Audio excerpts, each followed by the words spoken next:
CPI जे मी असो या पक्षाचे माननीय सदस्य comrade Udaybhan, comrade Upalo, comrade Bhosale sir, comrade Mulana tai, comrade Alegaon आणि उपस्थित पक्ष सभासद आणि सामूहिक बंधुवर्ग, माझं नाव दिलं अशा अधिवेशन महाराष्ट्रामध्ये ज्या ठिकाणी आपले युनिट आहे, ज्या ठिकाणी आपलं काम आहे, काल यवतमाळ जिल्ह्याचं एक अधिवेशन पक्षाचं 5 तारखेला, त्याच्या अगोदर नगर जिल्ह्याचं अधिवेशन झालं,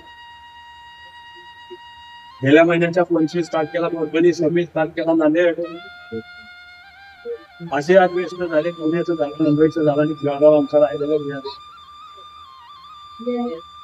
आणि महाराष्ट्रभर ज्या ठिकाणी आपलं काम आहे त्या ठिकाणी पक्षाचे अधिवेशन येण्याचा सुरू आहे आणि राज्याचं अधिवेशन म्हणून पुढच्या महिन्याच्या 20-21 तारखेला कोल्हापूरला आपण तेव्हाच्या ज्या अधिवेशनमध्ये आपला आहे तिथे आपल्याला एक पक्ष सभासदाची कमिटी तयार करायची, सेक्रेटरी तयार करायची आणि जे काही कोल्हापूरचं आपलं अधिवेशन आहे त्या अधिवेशनाला आपले पक्ष कार्यकर्ते आता हा जो पक्ष आहे त्या पक्षाच्या संघटना कार्यकर्ते बोलले आपल्याला की आजची जी परिस्थिती आहे, आजची देशातली सामाजिक परिस्थिती, राजकीय परिस्थिती, सांस्कृतिक परिस्थिती सगळ्या आपल्याला तर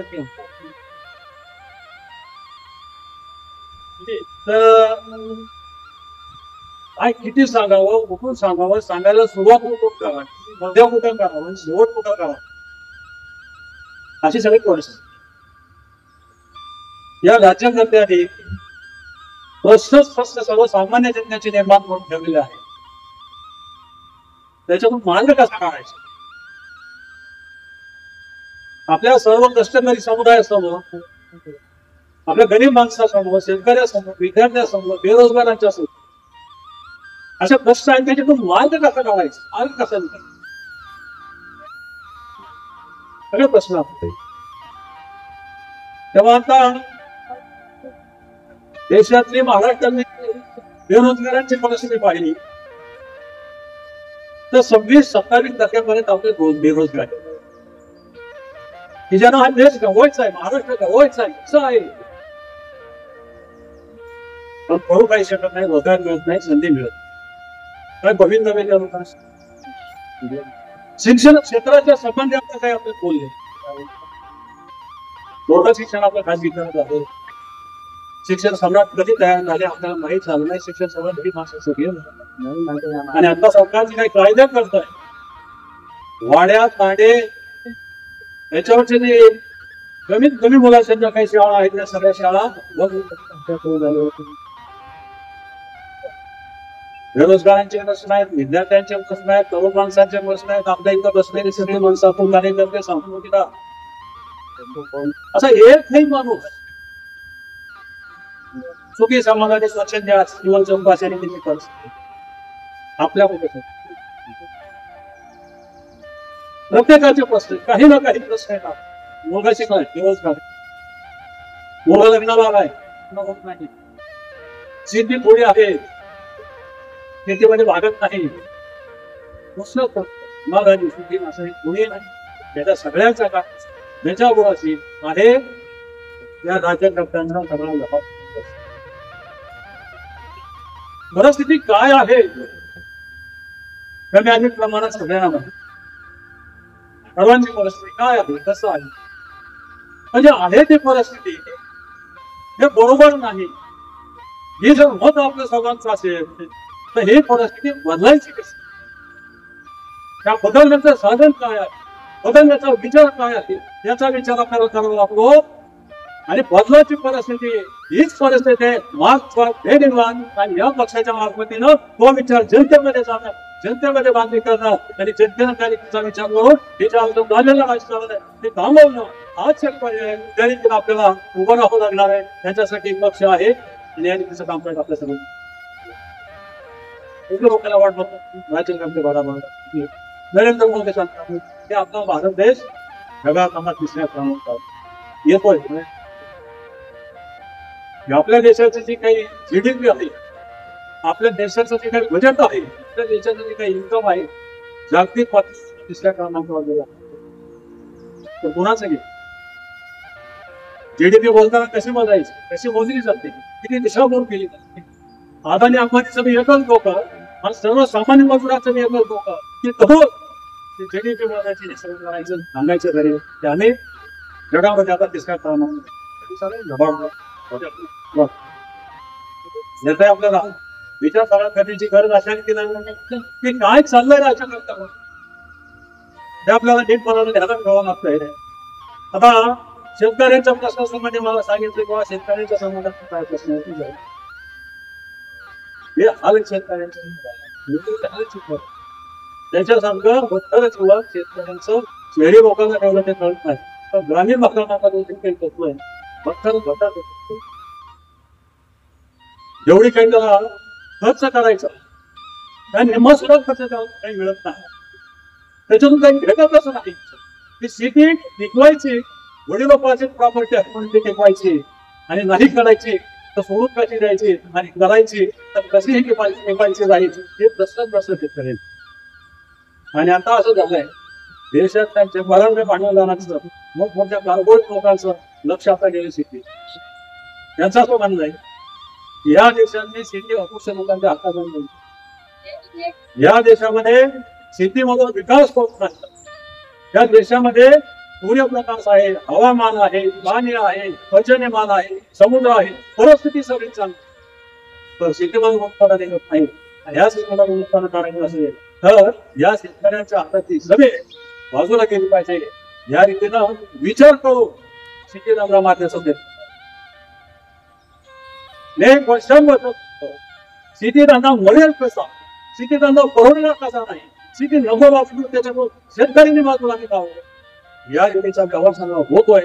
आणि याच भूमिकेतून मागच्या 5-4 वर्षामध्ये जे काही दिल्लीच्या लोक शेतकऱ्यांचं आंदोलन झालं 13 महिन्याचे आंदोलन झालं 750 झाले शेवटी नरेंद्र मोदीला म्हणत घ्यावं लागलं.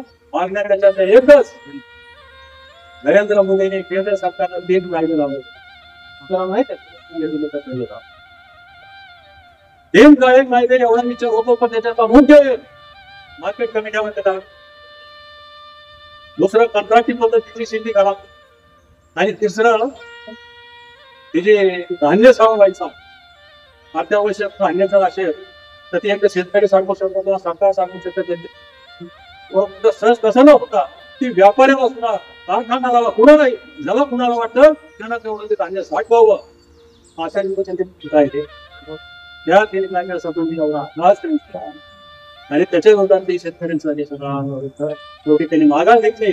माघार कधी घेतली असली त्या टाइमाला सांगितलं स्वामीनाथन आयोग जागतिक कीर्तीचे ते तज्ञ आहेत जागतिक कीर्तीचे शेतीतज्ञ आहेत हरित क्रांतीचे ते जनक आहेत त्याची अंमलबजावणी करतो आणि शेतमालाला आम्ही गावाचा फायदा म्हणून करतो असं त्या आंदोलनामध्ये शेतकऱ्यांचं जाणीव प्रत्यक्षामध्ये आजपर्यंत गेले नाही गेलेली नाही. आणि आता अशी परिस्थिती आहे की सोयाबीनचे भाव कापसाचे भाव मक्याचे भाव कोणत्याही शेतीमालाचे भाव एवढे वाढलेले आहेत सगळ्या मार्केटमध्ये त्याला हमी भावाचा फायदा मिळत नाही. बाकी स्वामीनाथन वगैरे होऊ द्या जेणेकरून शेती त्याला परवडणार नाही अशा रीतीचं बरोबर आता एवढा तुमच्या इकडे विदर्भामध्ये एवढा पाऊस पडला पण आमच्या इकडं मराठवाड्यामध्ये सोलापूर जिल्हा आणि मराठवाडा मोठमोठ्या नद्या नाले सगळं काही एवढे सगळे एवढे भाऊ गेले भाव काय त्याच्या भोवतालिका असतील गावाचे असतील गावची गावं वाहते जनावर वाहतेले गोट्यात पाणी सगळं कोंबड्या गेल्या शेळ्या गेल्या मेंढ्या गेल्या सगळं काही प्रचंड होतं. त्यांना राज्यकर्त्या लोकांनी सत्ताधारी लोकांनी सगळी पाहणी केली आणि सांगितलं ऑक्टोबर महिन्याच्या 7 तारखेला मुख्यमंत्र्यांना पत्रकार परिषद घेऊन त्याच्यामध्ये सांगितलं की प्रचंड मोठं नुकसान आहे, 70% 80%च्या पुढचं नुकसान आहे आणि भरीव मदत देताना बरेच साखराही जाहीर केला. 31,628 कोटी रुपयांना हे सगळं आकडे सांगितले हे सगळं लबाड आहे. कारण विमा 5,00,000 कोटी त्याच्यातले विमामध्ये 31,000 कोटीमध्ये लागतो. जर रोजगार आणि जमिनी केला, रोजगार आणि काही काम करायचे एक आणि राज्य शासन योजना आहे त्याची, त्याच्यासाठी फंड आहे, त्याचं सुद्धा त्यांनी 10,000 कोटी झाले त्याच्यासाठी. बाकीचे रस्ते महामंडळ असेल, आदिवासी योजना विकासाचे असतील, घरं पडले, शाळा पडल्या, त्याच्या संबंधीचे जे संबंधित त्याचे डिपार्टमेंट आहेत, त्या डिपार्टमेंटने मार्च महिन्यामध्ये बजेटमध्ये हेच विचारात घेतलं, नवं काहीच घ्यायचं नाही आणि याची सगळी गोळाबिगी करून 31,628 काही खरं काही लोकांना मदत मिळत नाही. विदर्भातील काही बातमी वाचली, विमा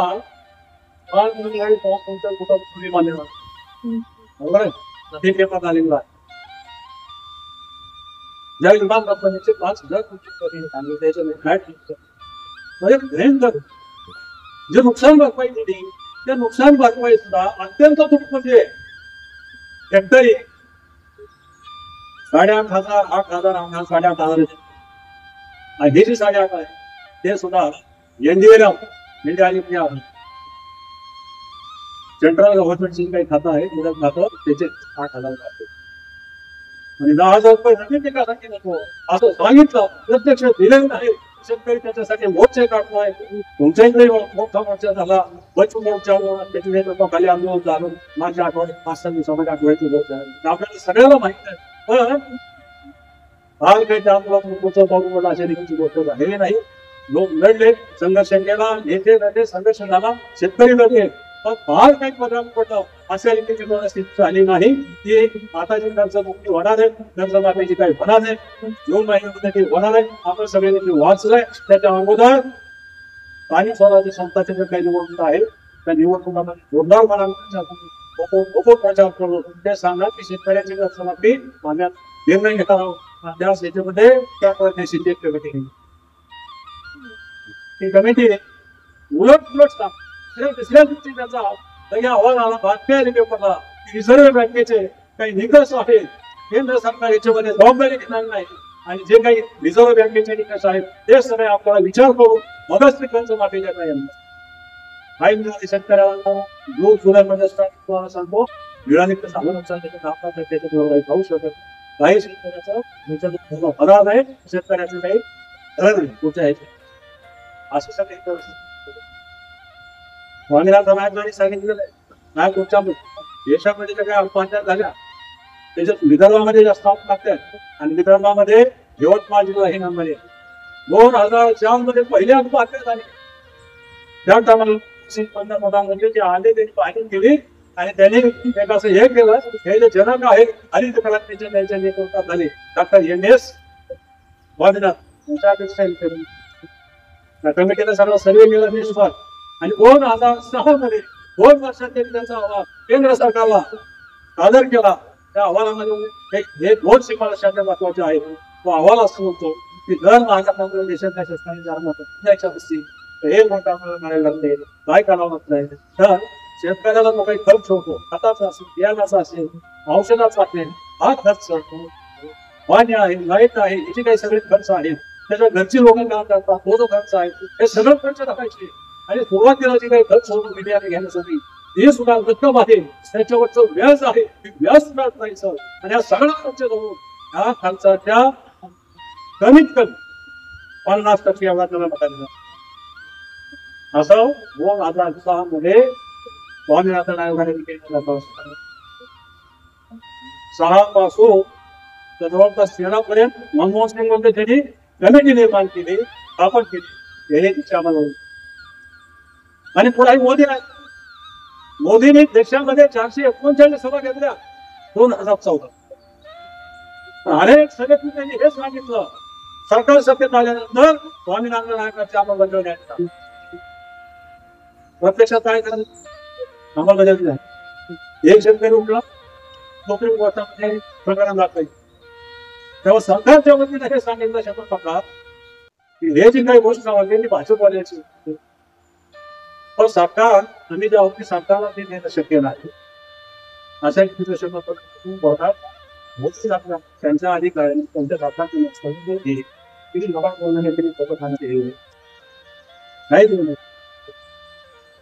मुख्यमंत्री आहे आधी काही लोकांना तेव्हा आपली जी शेतकऱ्यांची मागणी आहे भागतोय भरतोय संघर्ष करतो. आणि कालची सुद्धा बच्चू कडूच्या ह्याच्यामध्ये मागणी होती की आम्हाला शेतीमालाच्या हमी भावाचा फायदा स्वामीनाथन आयोगाच्या शिफारसीप्रमाणे शेतकरी बाकीचे लोक काळाचे प्रश्न अपंगाचे प्रश्न होते ते सगळे योग्य लढले, पण त्याची सुद्धा लढाई यशस्वी न होऊ देता कोर्टमध्ये पडलं. आमची चर्चा झाली मला वकील सांगायची रजनी सेल्स नावाची होते घरी पण त्यांनी आलेल्या नियमाच्या बातम्या घेतल्यामध्ये मी वाचल्या, कोर्टात गेलो, निर्णय काय दिला.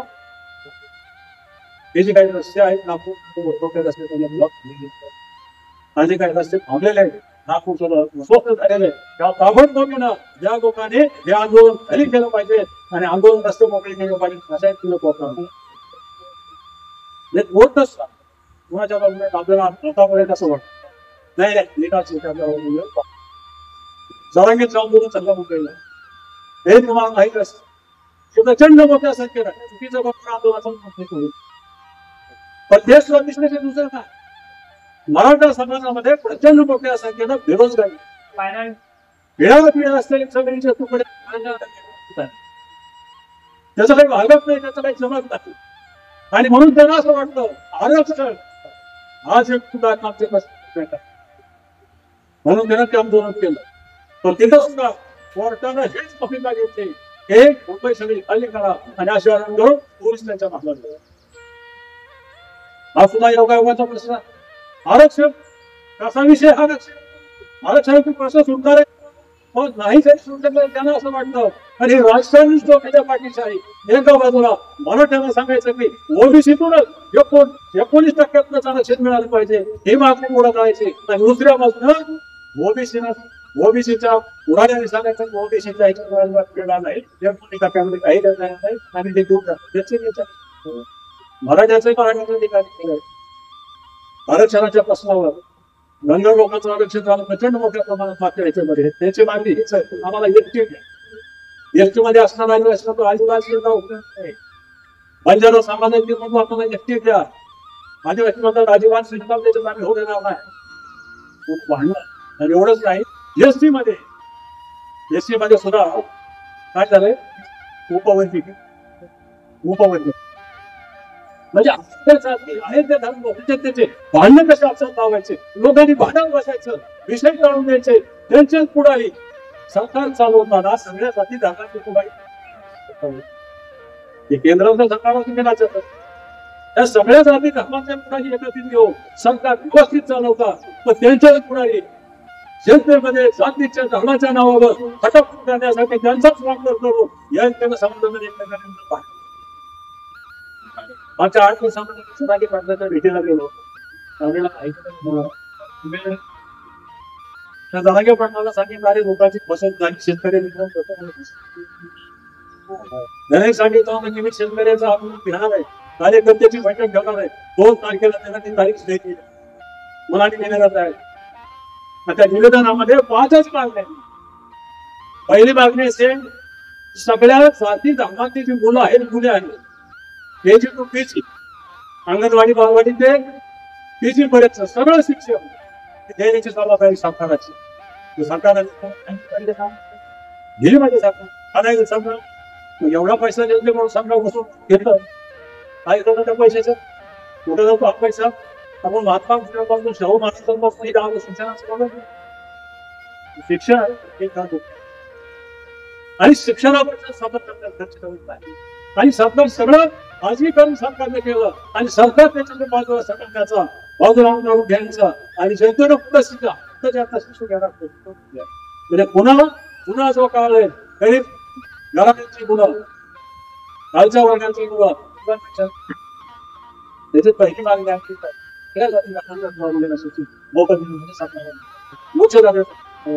सर्व दुसरी मागणी एसपी व्यवस्था हे कुणाची जबाबदारी आहे? कुणाची? सरकारची आहे का नाही जबाबदारी? वाटतं का नाही तुम्हाला सरकारची जबाबदारी? आपल्या गुन्हेगाराची सरकारची जबाबदारी आहे. सरकारला पाहिजे, सरकारने राबवायला. तिसऱ्या क्रमांकाची आपली ही मागणी आहे, शेतकऱ्यासाठी स्वामीनाथन आयोग त्याने केलेल्या शिफारसी, या शिफारसीप्रमाणे शेतमालाचे भाव ठरले पाहिजे आणि या शेतमालाचा भाव ठरल्यानंतर त्याचा फायदा झाला पाहिजे, ही एक मागणी. पाचवी मागणी अशी आहे की सगळ्या जाती धर्माचं काय करा, जातनिहाय त्याची संख्या घ्या, जातनिहाय संख्येची करा आणि त्या जातीच्या आधारावर सगळ्यांना काय चुकीच्या आज कार्यक्रम असू आज नाही होत आहे, आज होते ओबीसीच्या नावानं, मराठ्याच्या नावानं आणि कुणाच्या कितीही संघर्ष करू द्या, तर नाही ही फक्त भांडण्यासाठी. कारण सरकारी खात्यामधल्या नोकऱ्या जवळपास सगळ्याच केल्या आहेत. 2 लाख पगार आता सरकारच्या पासून रिकामे आहे, पण ती सरकार बोलत नाही. त्याला कंत्राट तो कोण लाभ आहे, त्याचे आमदार आहे गणेश आणि बाकी त्याचे आमदार त्यांच्या 9 कंपन्या तयार केल्या सरकारवाले. आणि जर तुम्हाला नोकरी पाहिजे पहिलं कंपनीत नाव नोंदवायचं आणि मग सरकारी नोकरी पाहिजे. सरकारी कंपनीत काय तर उद्योगामध्ये हे सरकार तुम्हाला कामगारांनी सांगितलं की बाबासाहेबांच्या काळापासून स्वातंत्र्याच्या काळापासून कामगार काढण्यासाठी लोक लढले, खूप संघर्ष केला 44 काढण्यावर. पण आता ह्या सरकारनं 40 कायदे म्हणून काढले आणि 40 कायदे आणि ते सुद्धा असे कायदे की कामगार आणि मालक डायरेक्ट कॉन्ट्रॅक्ट लागतो. त्याच्याची कॉन्ट्रॅक्ट दोघातच बघा. युनियन करायची मालकाला विचारल्याशिवाय युनियन नाही. कारखान्यातून लोक कमी करायचे पहिले 100ची अट होती. 100 पेक्षा जास्त लोक असेल कारखाना मालकाला बंद करायचा आहे तर सरकारची परमिशन ही आता 300 होऊन जाते. 300 कामगार असताना कारखाना देशामध्ये आता फार थोडे काम आणि शॉप इन्स्पेक्टर हे जे असायचे सगळे सरकारी यंत्रणाचे पहिलं कामगारांना मदत करायचे, ते आता मालकाच्या मदतीसाठी ती बाहेर असते. काय झालं कामगार काम करणार आहे त्याचं संरक्षण आहे. आता 12 घंट्याचा दिवस झाला ओसेचा नारायण मूर्ती म्हणतो आणि 18 तास काम केलं पाहिजे कामगार. त्याच्याशिवाय देशाचा विकास कसा होतो? देशात उभं द्यायचं, प्रगती करायची, दुसऱ्या क्रमांकाच्या द्यायचा तर 8 मिनिटं कामगारांनी काम केलं. किती चांगलं 11 घंटे 12 घंटे काम केल्याच्या नंतर काय राहायचं कामगारांचे दिवस कसं दप्तर काम करते, कसं काम करतील नाही अवस्था असेल त्या लोकांची. पण नाही या लोकांना त्याचं निर्णय घेणं नाही, त्यांना फक्त त्याचं उत्पादन वाढवायचं, हे वाढवायचं आणि प्रचंड लुटायचे, कामगारांना लुटायचे, सगळ्याला शेतकऱ्याला घ्यायचे. तेव्हा विचार ध्यानात घ्यायचे आपले. कारण आतापर्यंतचा माणसांचा इतिहास पाहिला नाही. आतापर्यंत आपण काय पाहिल्या हा माणसांचा इतिहास म्हणजे संघर्षाचा इतिहास आणि सातत्यानं तो लढत आलेले. आज ही परिस्थिती काय असेल पुढे सुद्धा आपल्या पिढ्या ज्या आहेत आपण जर सक्सेस झालो त्या हायकर खाणाऱ्या राज्याला मजूर करण्यासाठी सक्सेस झालो तो प्रश्न नाही झालो तर हेच होत संघर्ष या मग पक्के जाऊन द्या. तुम्हालाही माहिती आहे मलाही माहिती आहे त्या संबंधानं महात्मा फुलेंना काहीच आपण विचार करत नाही. महात्मा फुलेंनी काय सांगितलं ते आपले बोल बरोबर आहे का नाही? बोलू शकतो. एक आहे कांदूळ साहेब आणि दुसरी आहे ब्राह्मण साहेब. बोल शकत नाही म्हणलं आपल्याला. काँग्रेसचं सरकार सत्तेत असताना भांडवलशाही विरोधाची लढाई आपण लढलो आहोत. आता हे सरकार आलं तसे 2 एक भांडवलशाही आहे आणि पुन्हा भांडवलशाहीच्या बरोबर जमिनीवाद आहे, ब्राह्मणवाद आहे, त्याच्यावर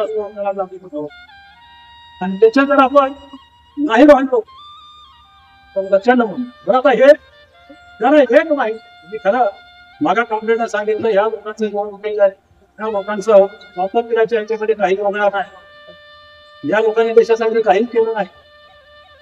जे राजकीय स्वातंत्र्य अगोदर त्या सामाजिक स्वातंत्र्य त्याच्यानी कुठल्याही बाजूचे होते त्यांचं उत्तर राजकारण आजही झालं तर त्यांना हा तिरंगा मान्य नाही, ती जी घटना आहे ते मान्य नाही, ही जी लोकशाही आहे ते मान्य नाही, वेगळ्याच आणि काय आजपासून चालू नाही, आज काळापासून चालू आहे. अध्यात्माच्या क्षेत्रात मी बघितलं तरी हा वैदिक धर्म आणि भागवत धर्म काय हिंदुवाद्याच्या सबली केल्या, तुझं नाव घेऊ तो चालतो. ज्ञानेश्वर महाराज त्यांच्या आई वडील जसे गेले कोण होते ज्ञानेश्वर महाराज, हिंदू नव्हते का ज्ञानेश्वर महाराज? तुकाराम महाराज सिंगांना पाण्यात बोलले, तुकाराम महाराज हिंदू नव्हते. महात्मा गांधीचा जे शोध केला, महात्मा गांधी हिंदू नव्हते. मोहित पानसरे गेले काबड्यात, त्यांचे हिंदू नव्हते. दाभोळकर गेले ते हिंदू नव्हते. कर्मबुद्धी गेल्या त्या हिंदू नव्हत्या. पण हिंदू मध्ये ध्यानात ठेवायची गोष्ट आहे, हिंदू मध्ये दोन प्रकार आहे. एक सनातन हिंदू, कर्मठ हिंदू, जी RSS वाल्या, आणि दुसरा हिंदू आहे आपला वेगळा हिंदू आहे. 85% हिंदू असतो आणि सगळे हिंदू एक नाही. हो तुकाराम महाराज हे जे काही आहे, ज्ञानेश्वर आहे, त्या परंपरेतले आणि त्या हिंदूचे आम्ही लोक आहोत. तुमचे कर्मठ हिंदू, सनातन हिंदू त्याच्यामध्ये ते नाही आहे, ते सगळ्यात करतात. आणि 85% लोक आमच्या लोक आहे वास्तव म्हणून जास्तीत जास्त लोक त्या विचार घेण्याचा प्रयत्न करतात. तर याला सुद्धा सगळ्यात करून आपल्याला द्यावं लागणार आहे. तुमचा हिंदुत्व हे आमचं हिंदुत्व नाही, आमचं वेगळं हिंदुत्व आहे. आणि ज्या व्यक्तीचं हिंदुत्व आमचं आहे, समाजाचं कल्याण करणारा मागोपणे केलं, आजपर्यंत केलं, हे आमचं हिंदुत्व आहे. या रीतीने सुद्धा आपल्याला विचार करून त्याच्यामध्ये जावं लागणार आणि भिडावं लागणार. त्या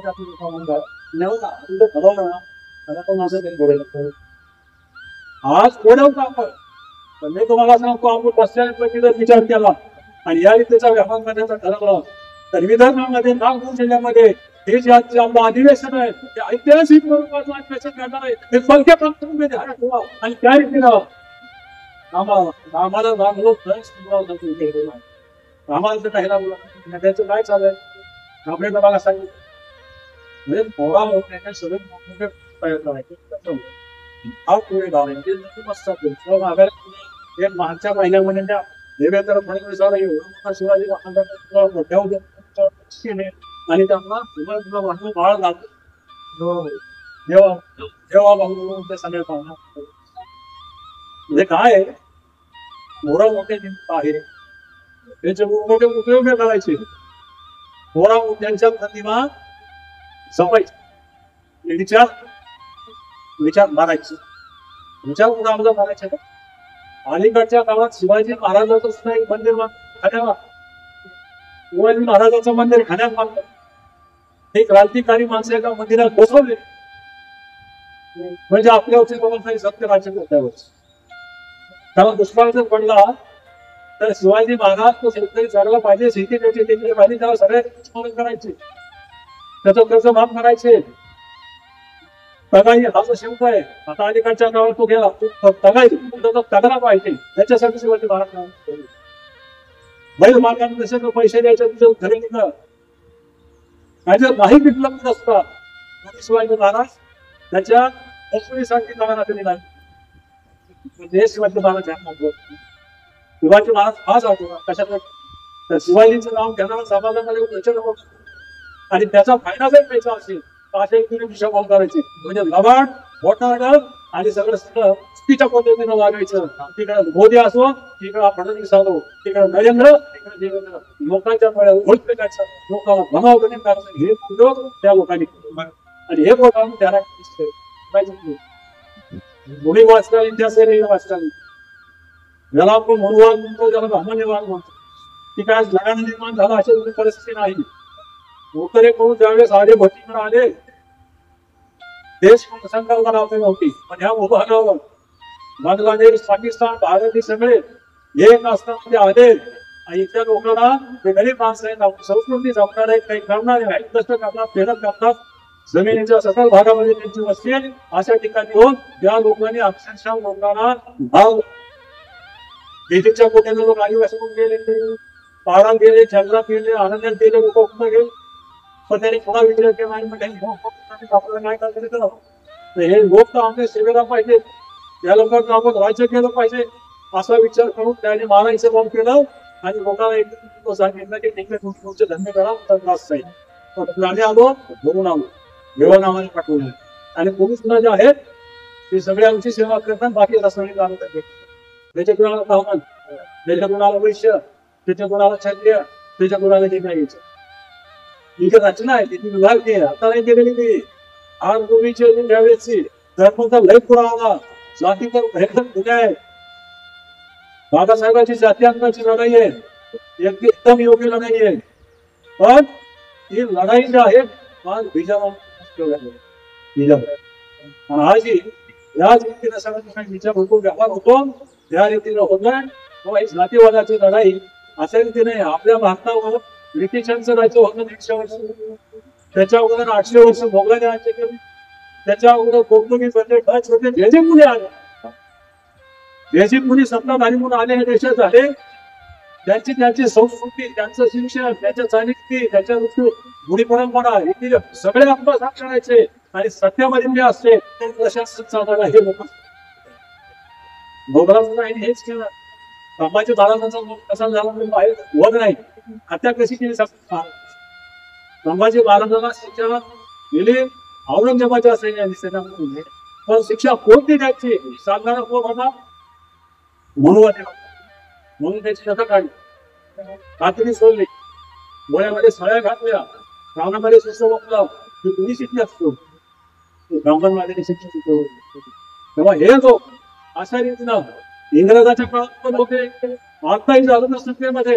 जरी काँग्रेसवाल्यांची सत्ता होती किंवा आता कुणाची सत्ता आता जरी इकडे आली असली तर मागच्या अनेक वर्ष काँग्रेसवाल्यांची सत्ता होती, पण त्याच्या प्रशासनामध्ये ज्या चांगल्या धर्माच्या जागा आहेत बघून घेतलं.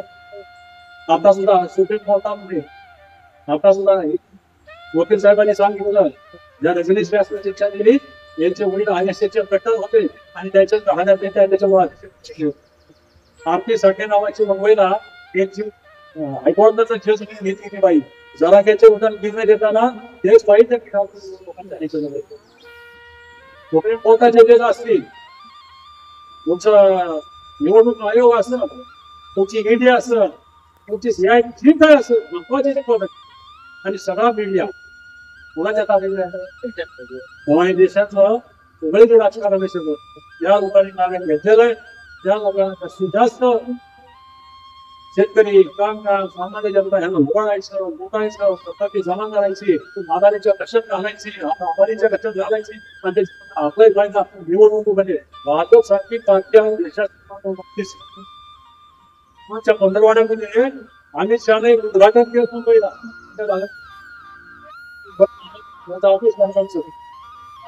प्रचंड मोठं मुंबईचा जो अस्सल एरिया आहे 90 कोटींचं ऑफिस उद्घाटन केलं.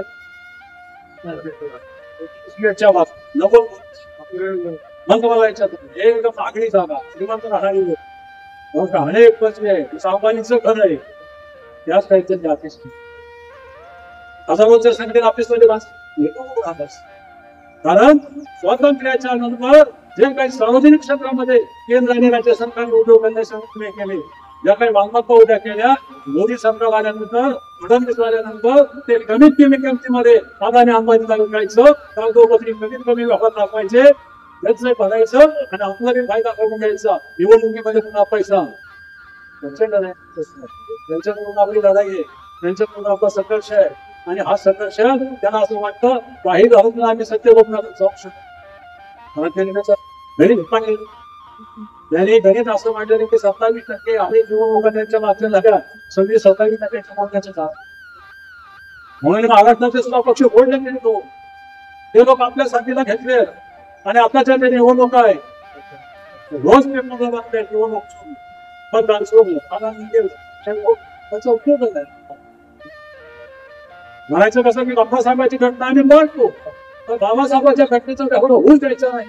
मतदान तयार करण्यापासून मतदानाची प्रक्रिया होईपर्यंत, मतदान झालं मुसेपर्यंत आणि मोजून सुद्धा जर एखादा पक्ष बहुमताने सत्तेत आला तर तो पक्षच फोडायचा आणि त्याचे भाग सकाळचे आपले घ्यायचे. कारण आतापर्यंत असणारी राजकारण सर अनेक लोकल्या कामाला सारखे राहिलेले नाही आणि सगळ्यात त्यांच्या माहिती केंद्र आणि राज्य सरकारला आहे.